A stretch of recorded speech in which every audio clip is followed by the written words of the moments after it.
Welcome to the Beeches Light Railway. I gather that the majority of you today are here on behalf of the Catherine House Hospice. Yes. It's a particular welcome to you. Wonderful organisation that does some fantastic work, I understand, and it's really great to have you here at the Beeches. Just want to sort of cover a few things really to make sure that we all get the very most out of this afternoon, including the late sheep. Over here, folks, if you could please. Start again. Or just an induction type thing. Oh, and some more. No dinosaurs. Always happens, you know, when you do the briefing. They all start turning up. Oh, I missed We're that. used to trains being late rather than people being late to the train. We have a very simple way, sir, of avoiding being late. We don't have a timetable. Excellent. Hang on. I like it. It's like your model railway, you just run trains when you want. Timetables are for kind of signalling staff and they get very intense. We don't do intense here. Okay, as I was saying, welcome to the Beeches Light Railway. Just start with a few introductions. My name's Jeremy Davey. Let's get this right, I'm the past fireman. It's a bit like Highlander here. Have you ever seen the movie Highlander? There can be only one. There is only one driver. That is, of course, Adrian, who owns the railway. This is his house, his home, his railway, his engines. And he very, very kindly lets us come and play trains at his place. So I'm the past fireman, which is an old railway term for a fireman who is qualified to drive when you run short of drivers. Okay. Next grade down below that is fireman. We have a couple of qualified firemen today here, Will and Stuart. Will is also qualified as a past fireman quite recently. Well done, Will. And sort of supports me in sort of running the trains for you. We've got Ben, who's one of our trainee firemen, and is doing extremely well along with his young brother. We have also the Colonel here, Ian, who is your guard. He's a half colonel now because he's lost a load of weight, but that's... We have Chris, who helps us sort of just keep everything in operation and brings along his two good ladies, Jill and...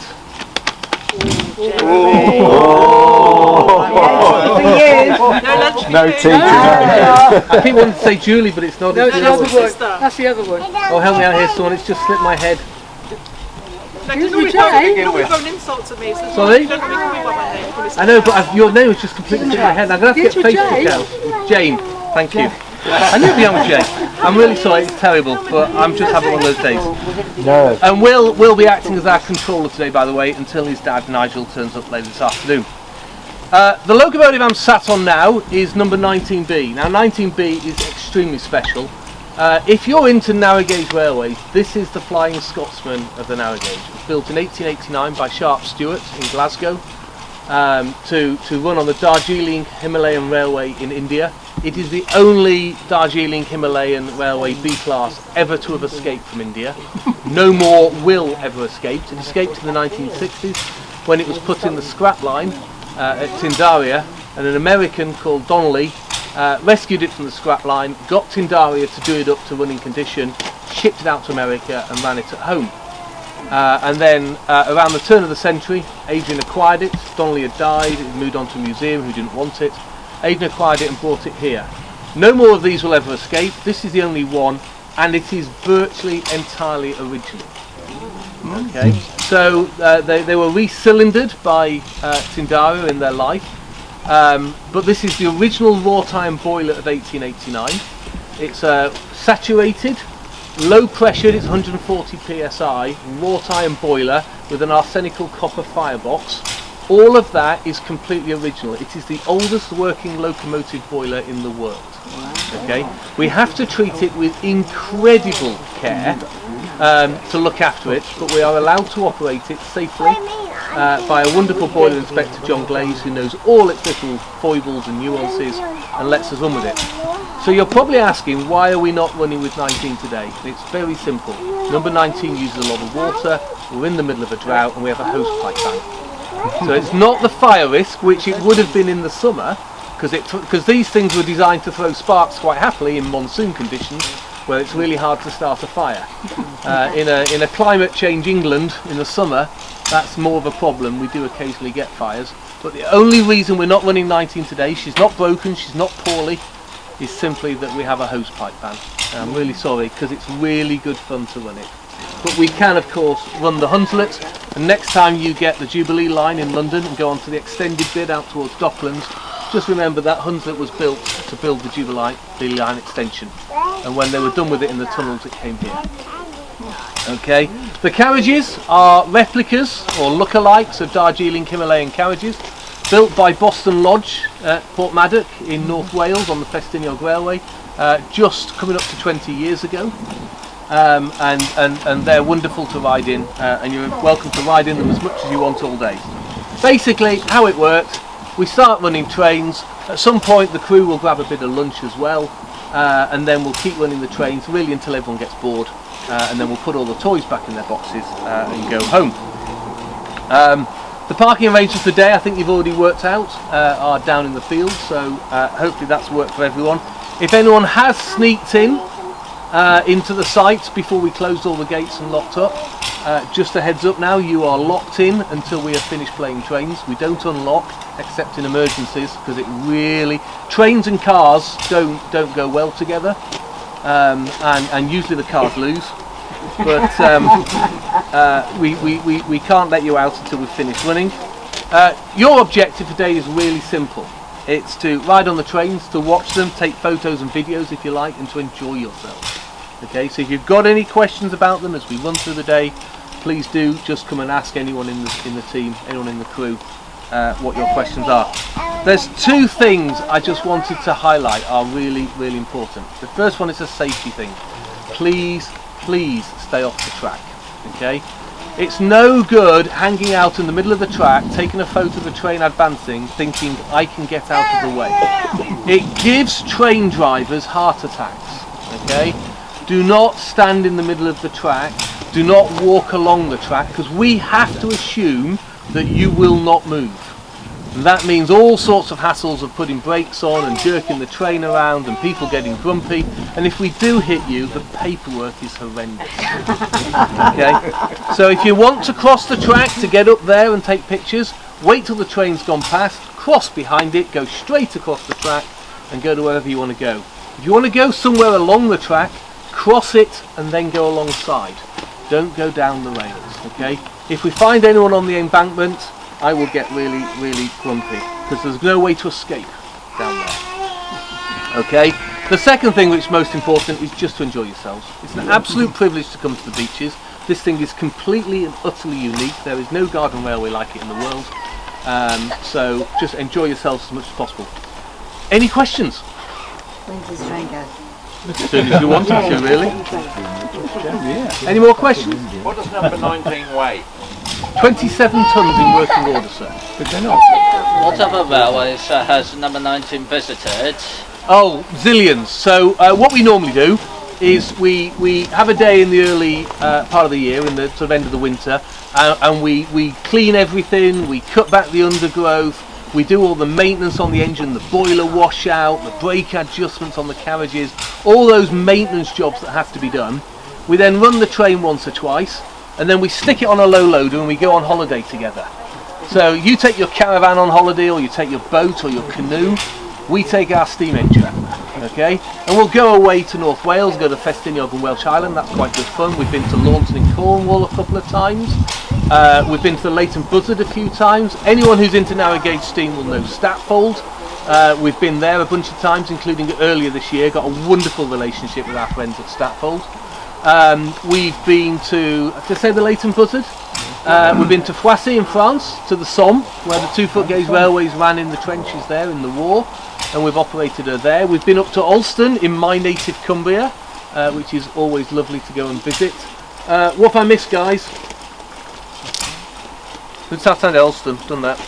I think that covers. We haven't yet done the Brecon Mountain, we haven't done the Rydal, and we haven't done Eight Trail. We're kind of running out of 2-foot gauge railways to visit now. Do you think you could take it to the Himalayas? Or? No, we would never. I think taking taking this back to India would be extremely foolish, because I'll bet you bottom dollar you'll never get it out again. So diplomatically it would be impossible. It would not be smart to take this to India, because they would basically confiscate it. So the answer to that one is no, we're not going back to Darjeeling. If you want to see what one of these is like, looking completely and utterly worn out, go to Darjeeling. One more. Ever thought of having this engine visit the Bengali and Wormsell Railway? It's a possibility. You know, normally it waits on an invite, and if Redgo want to invite us, they're down in Kent, lovely little line. If they want to invite us, you know, I'm sure that one would be looked at. That's local for us. Oh, I see. Okay. Yeah, I mean, it won't fit on the Romney, but it will fit at Redgo. Excellent. Any more questions, or should we run some trains? Yeah, and if you want to have a look at 19, you're very welcome. Golden rule though, climb up with both hands on the handrails, climb down backwards. So we don't want anyone falling off.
Rocket Factory